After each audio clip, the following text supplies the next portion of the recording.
warefare TV. The world is thinking.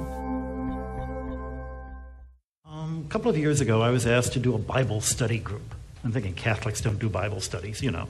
And to do a Bible study group in Houston. I'm going, Catholics definitely don't do Bible studies in Texas. To do a Bible study group in Houston with a bunch of astronauts. Astronauts, oh, I could do that, yeah. So I wound up at a dinner evening of about 12 couples, all of them astronauts and spouses. One of the guys, half of them were Catholic as it turns out, so much for Catholics not doing Bible studies. One of the guys came up to me and said, you know, I just want to let you know, I believe in the absolute truth that creation was made in the 6 days just as described in the book of Genesis.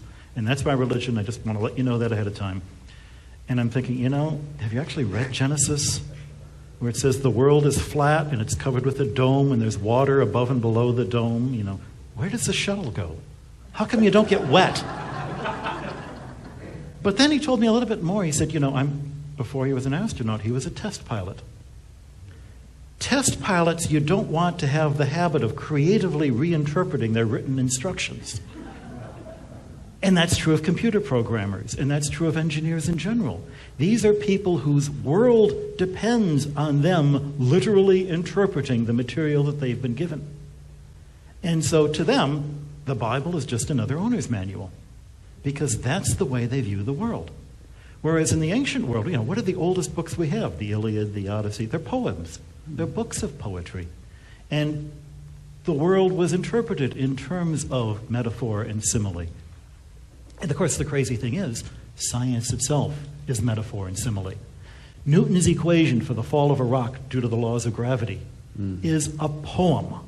It says the path of this falling rock is like the solution to this equation. It's not that they're the same thing. And you know, the sad thing of that statement about evolution being proved, evolution is not going to be proved. Nothing in science is ever proved. Science describes. It doesn't prove. I've got two really thick books on my shelf back in Castor Gandolfo. One of them is the Bible, and the other is a book by Misner, Thorne, and Wheeler called Gravitation. And this is, you know, about that thick, and it's all about Einstein's general theory of relativity. The Bible's 3,000 years old. The gravitation book is 25 years old. The gravitation book is out of date. It's obsolete. Science books go obsolete. They're supposed to. You know, 1,000 years from now, our science, our understanding of evolution, our understanding of the solar system, our understanding of the Big Bang is going to be completely different than what it is now. I hope. Are you saying, though, that then the problem is that on one level, science is dominated by these kind of fundamentalist techies who can't read a text other than in a fundamentalist way? There is an element of that. I wouldn't say it's dominated by it. Yeah. Because the funny thing is, most religious people are not arch creationist fundamentalists. Most evangelicals are not. But those are the ones you see on TV.